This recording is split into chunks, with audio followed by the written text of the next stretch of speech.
Rather than taking a big textbook, a big long video, we kind of break it down into the key components and map out how all of this information relates. And so this very much matches kind of how the brain stores information. The brain doesn't store a Word document or like a table somewhere in your head.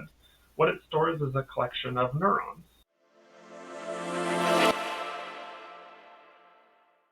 Welcome back to Innovating Education. I'm your host, Dr. Riley Williams, and today we're diving into a compelling intersection of mathematics, cognitive science, and edtech innovation. Our guest is Nick Farrenkopf, founder and CEO of Wibly, a platform using interactive knowledge trees to help students build deeper, more flexible understanding, especially in math. These visual structures are grounded in learning science and designed to support a wide range of learners, from those just finding their confidence to those ready to stretch into higher order thinking.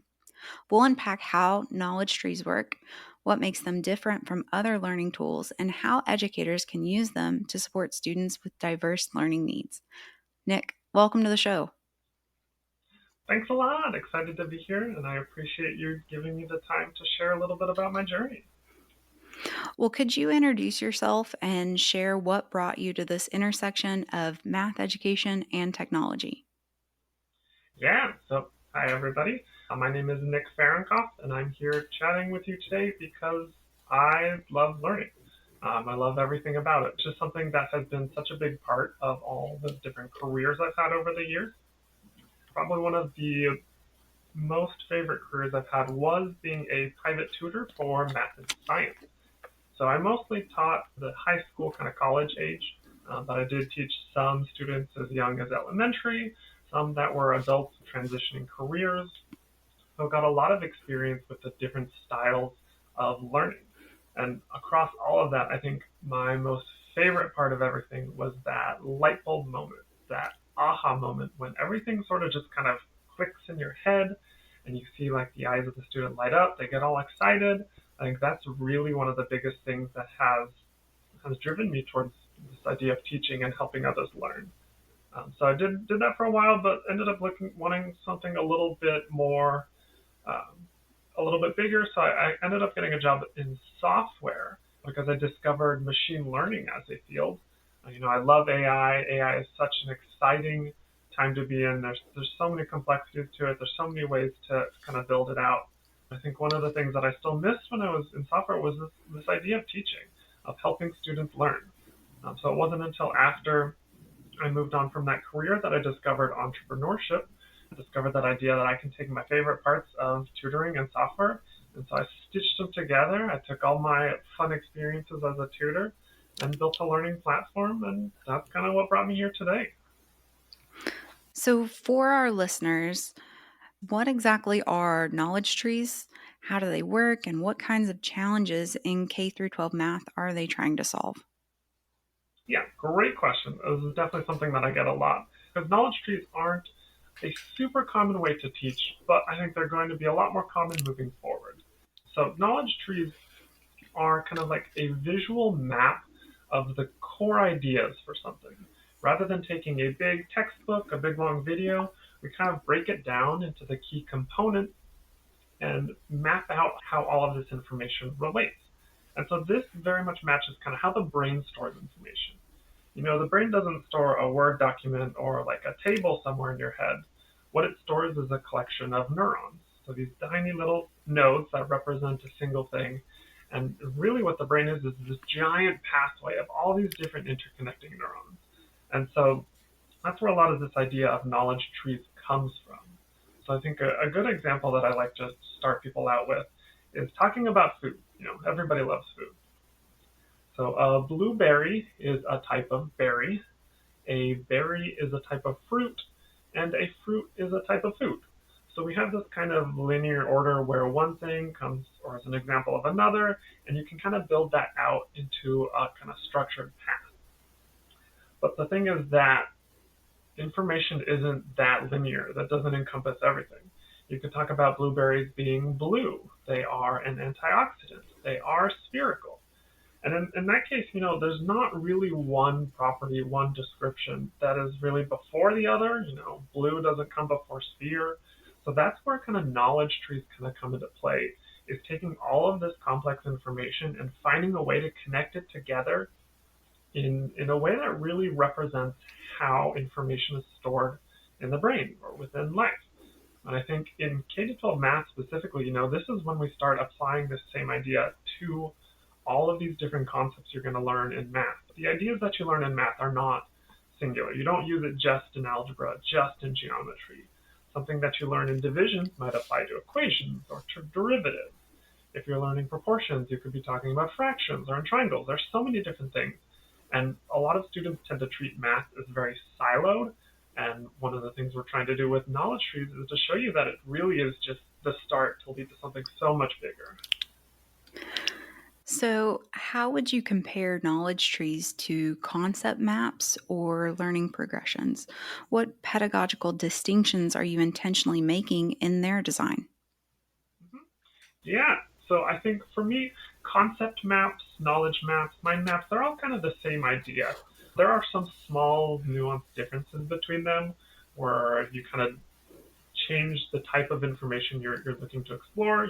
Concepts or concept maps deal with very specific ideas, where mind maps, whatever the author wants to create, can kind of go into this collection of different ideas. I like to call them knowledge trees or knowledge maps, because knowledge I look at as something that's impactful. There's so much information out there. There's so many different pieces of detail that you could add to help describe something, but not everything is helpful for the learning process. So a core idea behind kind of tracking the knowledge behind all these different topics is to help give you that baseline, which you can then add all those extra details on later. If we talk about learning progressions, I think one of the biggest things between knowledge maps and kind of standard learning progressions is how linear is it? So when you're talking about a textbook, a video, there's a very specific order in which the concepts are shared. But as we kind of learned with the blueberry example, that's not the best way to kind of organize that information. There's very specific paths that you can go down. And I think for knowledge trees, that exploration is a really important aspect. So being able to kind of explore the different concepts, explore how they relate, and that's really where knowledge trees are a lot different than standard learning materials. You don't really explore a textbook, you read a textbook. You don't explore a video, you watch a video. So knowledge maps come in that allow you to really give you something to explore, to kind of discover how things relate in a way that makes it a little bit more fun. Well, I'd really like to get into the science behind all of this. Working memory is often a constraint in math learning, especially for our students with ADHD and dyslexia. How do knowledge trees help reduce cognitive overload? Great question. So I love this type because that's where really these knowledge trees really start to shine. I think there are kind of three different topics that I always like to focus on. For one, knowledge trees are a lot less language intensive. So a lot of learning materials today, like especially textbooks, are a lot of really big sentences, really big paragraphs. And you have to know how to interpret that language before you can even start to get an idea of what it's talking about and how it all relates together. So knowledge maps help to reduce that overload where you're not really worrying so much about the language between everything. You're really focused on the core ideas behind it. Another key aspect of knowledge trees that help to reduce that overload is really when it deals with short-term memory. So with short-term memory, there's this idea that you have about 7 different items that you can keep track of at one particular time. And so some situations you have a little more, some you have a little less. But when it comes to learning something new, you never have room for 7 new ideas. You might have room for 2 or 3 ideas. And once you start introducing more than that, that's when you start getting overloaded with all that extra information. So a really cool aspect of knowledge trees is that it helps provide you kind of like that extra memory by showing, okay, here are all the different things you're learning about. We're just going to focus on this for right now, but all of these things are still here on the map. They're still here in your peripheral. If you want to jump to this real quick, remember what it is, and then jump back to what you're learning before. You have that flexibility to not be as overwhelmed. And then I think probably the third part that a lot of students get overwhelmed with is the amount of information that is shown to the student at one time. If we're dealing with textbooks, if we're dealing with videos, they have to show you all of the details in a very small chunk of time. So it's generally a very dense piece of information for some learner to go explore. The cool thing about knowledge trees is we can kind of work on that layer by layer. So we can show you the basic concepts at the start and then say, okay, once you have all these down, okay, now we'll show you all the intermediate concepts as well. We have the ability to kind of break this apart into the key components to make it a very iterative approach to learning where you can build on top of each other. I mean, that's just a game changer for our ESL students, right? Yeah, absolutely.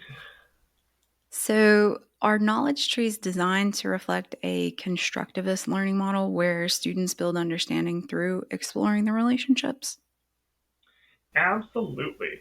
So one of the things I really like about knowledge trees is the idea that we can help students approach all of this content in a way that makes sense to them, building these connections over time. By mapping all of these concepts, you have a variety of different paths you can take.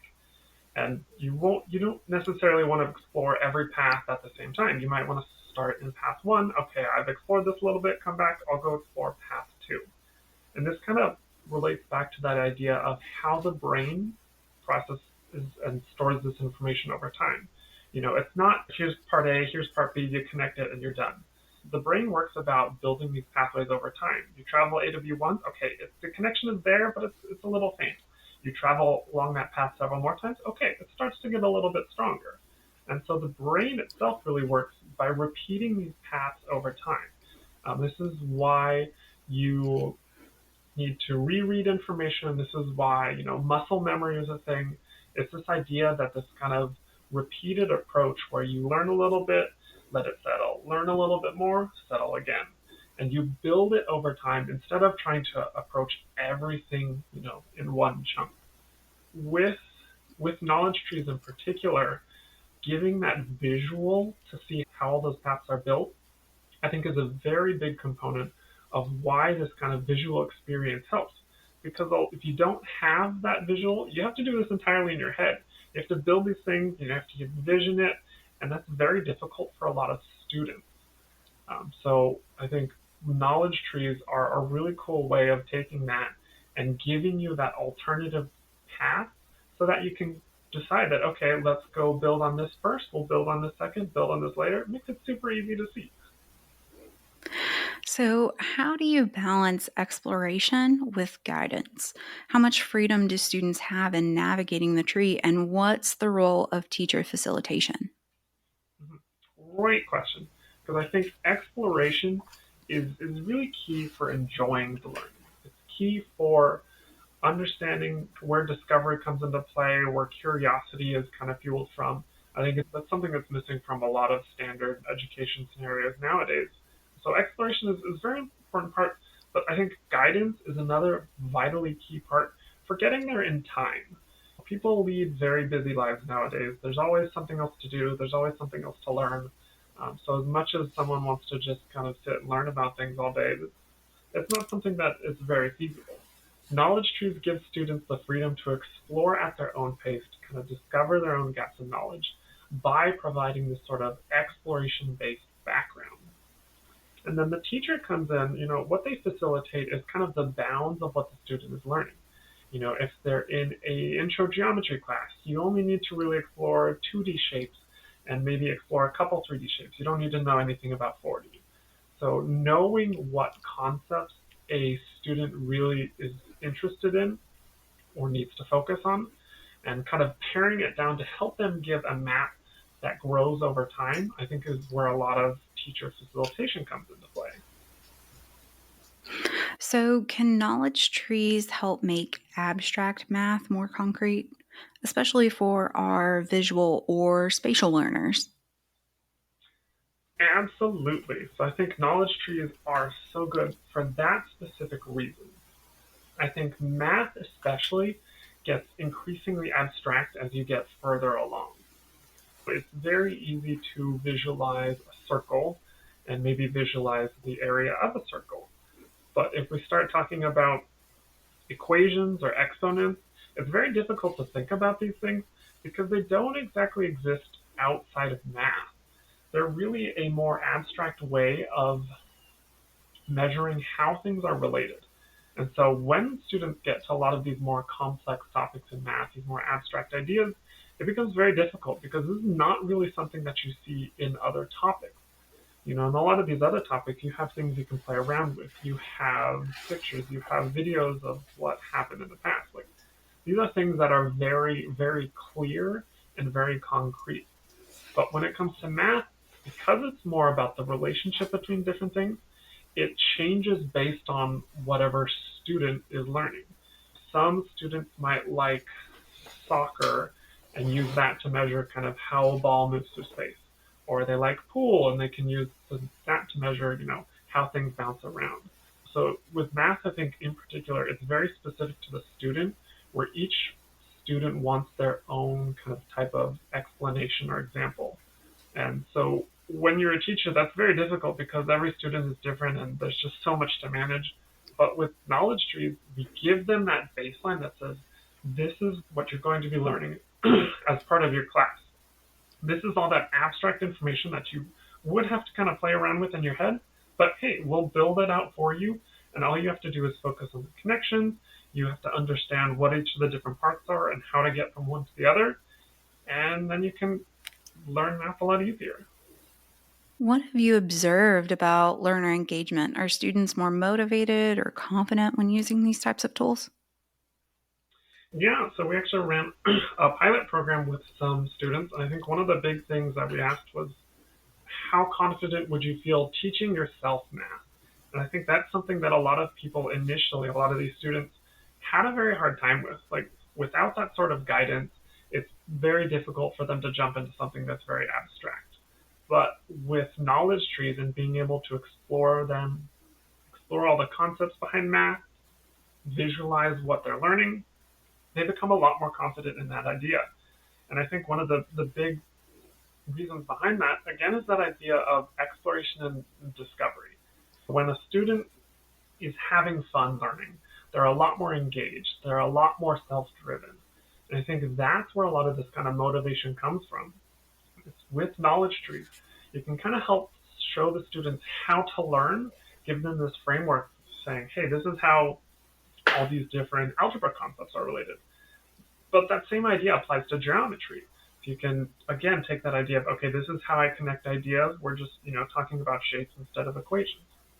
That idea that learners have the ability to gain more control over what they're learning and how they're learning, I think is a lot of the reason why students are really picking up on knowledge trees today. Let's talk a little bit about Wibly. What is Wibly as a platform, and how are educators and students using it in real classrooms? Yeah. So Wibly is kind of like a helpful study tool. So it's not just talking about assessments, it's not just videos, it's not just descriptions of things. It's a way to help you organize your thoughts.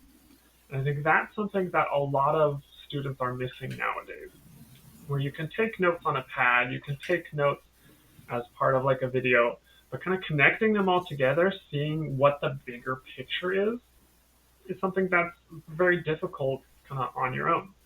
So Wibly as a platform helps you to kind of organize all that information together and showcase it in a way that allows you to really jump through it very easily. And so classrooms is something that we are definitely preparing for. I think right now we're focused a little bit more on more niche learning scenarios like tutoring, when we're covering specific topics or specific concepts. So what we're doing with Wibly is we're working with some of these kind of educational or content providers to map out their own content using knowledge trees. So whether it's talking about algebra or relating some of that information to more of like the personal finance, students can see how all of these different concepts relate and how they connect to other math and math adjacent topics. And so one of the things we're really building out is, okay, we have that same idea for one set of topics. Let's build it out to cover all the different topics.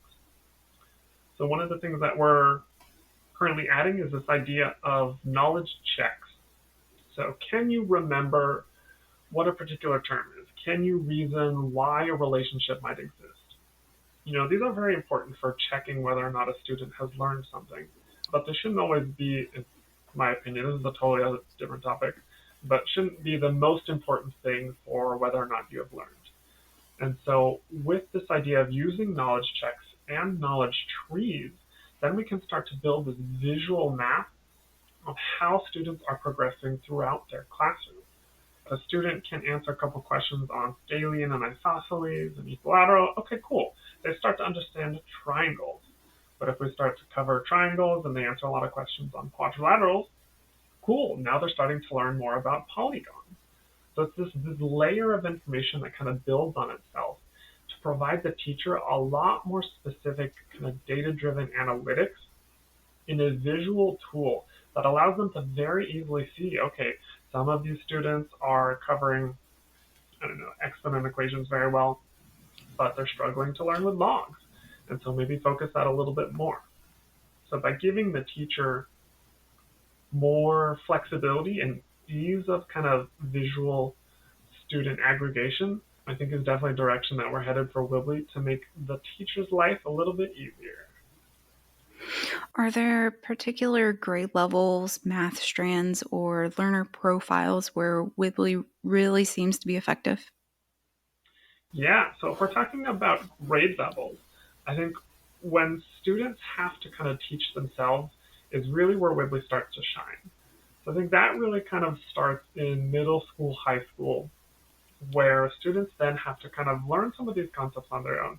Like this is definitely something you see at the college and like the adult learning level, where the professor's there for a little bit, but a lot of the learning is kind of on your own. And so when we're talking about um, kind of grade levels, whenever you start to have to learn by yourself is where Wibly really starts to shine. We're talking about kind of like the math topics. And again, it's like the middle school level where math starts to get really abstract, where it becomes a lot more difficult to kind of visualize, internalize, or see all of these different equation concepts. And so Wibly really shines by giving that sort of visual interpretation that a student can then take with them throughout all the rest of their class.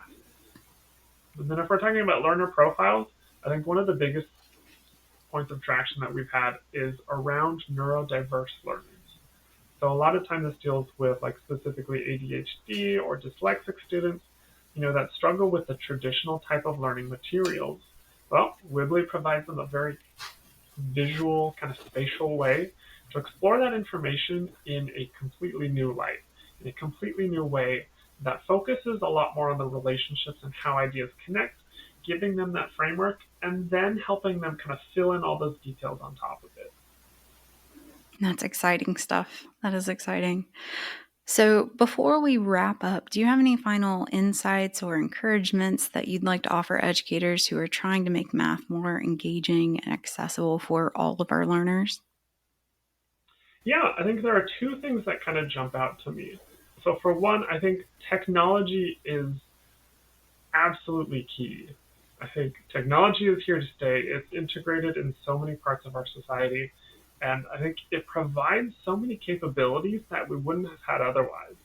Back when I was a tutor, one of the things I used to do was I would draw these kind of diagrams on paper to give students kind of this example of knowledge trees, saying, hey, when you're taking this assessment, all of these questions are for this type of integral, these questions are these other type, and they're like these other types are something you're probably going to be learning next. So drawing that out on pencil and paper is a lot of work.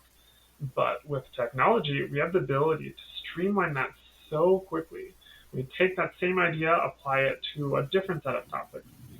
Apply it to science, apply it to language arts. There's so many different ways, and the younger generation is so dependent on technology today.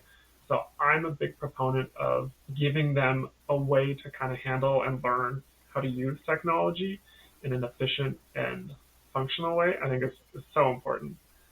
But I think my other big take is that AI isn't here to take your job. AI is here to streamline it. I think teaching is so much more of an art than it is a science. I think a lot of times AI is really good at the science parts. If you like zoom in and focus on just this one aspect, AI can do a great job. But I think a lot of the problem is when you start to zoom out, students are so different. They have different backgrounds, they have different learning styles. And that's not something that AI, I think, is going to be able to adapt to very quickly. That's going to be a long time before AI can start handling the art aspect of it. So I think definitely embrace AI. Like, it's here to make your job easier. Finding out how to do it correctly, I think, is a little bit up for debate. I think plan for using it in the future, absolutely. And for our listeners who want to learn more about Wibly, where can they get in contact with you? Yeah, so anybody who wants to learn more about Wibly, feel free to reach out to me through any of our social media platforms, through LinkedIn. You can send me an email, I'll always respond to them. Or you can visit our website at Wibly, Wibly.co. And there you can join the waitlist, or we're launching a lot of new stuff at the start of the next school year. So it should be a fun rest of the 2025. Awesome. For our listeners, I'm going to link that in our description. I want to thank everyone for joining us today and tuning in. We are proud to be supported by the Solvia Learning Group, whose commitment to advancing education makes conversations like this possible. So if you enjoyed this episode, be sure to subscribe, share it with fellow educators so we can keep bringing these conversations. Until next time, keep learning, keep innovating. Nick, thank you for joining us today. Yeah, thank you for the opportunity. It was fun to share my story, hoping that it can help some of you learn.